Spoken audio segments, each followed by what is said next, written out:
On se connecte au marché.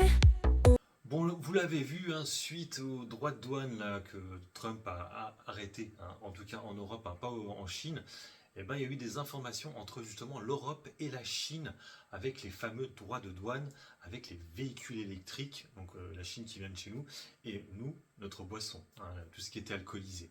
Hein, on le sait, hein, du coup, nous, on taxait assez fortement les véhicules électriques qui venaient de Chine. Et eux, en fait, nous faisaient chier avec notre breuvage, hein, grosso modo. Et en fait, ils se seraient entendus pour arrêter de taxer les véhicules électriques. C'est une grosse connerie, je trouve, hein, mais bon.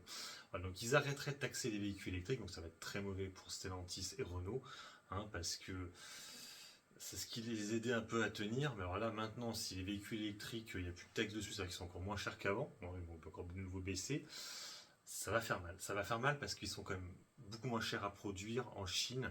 Et du coup, on risque de galérer, nos constructeurs européens, parce que là, je vous ai cité deux marques françaises entre parenthèses. Hein, mais on a aussi toute l'Allemagne avec Volkswagen et compagnie. Donc, c'est à la fois une bonne nouvelle pour Pernod Ricard et Rémi Cointreau, et LVMH aussi, hein, de la fin de ces trucs anti-dumping.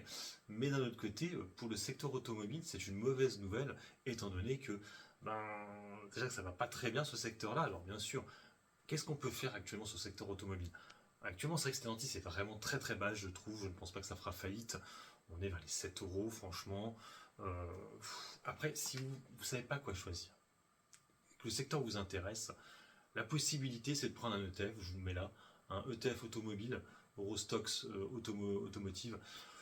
Ça peut se jouer, hein, sur un PEA ou sur un compte titre, comme ça vous avez plein de véhicules, hein, vous avez Ferrari, moi je dis véhicules, pas de marque, excusez-moi, ouais, Ferrari, Renault, Stellantis, Volkswagen, Mercedes, voilà, les dividendes, du coup, il n'y a pas la problématique, parce qu'il faut savoir que quand tu mets sur un PEA, les dividendes sont vachement imposés, je pense à Mercedes, hein, tu as 26% de taxes, hein, sur le dividende, donc c'est une possibilité, mais c'est vrai qu'actuellement sur ce secteur, on est vraiment très bas de range, mais c'est normal, hein, vu les grosses tensions qu'il y a entre les États-Unis, l'Europe et du coup la Chine, et visiblement, hein, l'Europe se tourne vers la Chine, qui je trouve est une mauvaise idée. Je pense qu'ils auraient mieux fait d'essayer de négocier avec Donald Trump et que plutôt que de négocier avec la Chine, parce que la Chine, ils vont nous défoncer, hein. Donc on verra demain, mais normalement, je pense que Renault, Stellantis, ça va pas être top top. Par contre, Pernod Ricard et Rémi Cointreau devraient repartir à la hausse, étant donné que, mais bon, je vous le dis comme ça, vous avez vu, hein, que les US aujourd'hui ont beaucoup rechuté.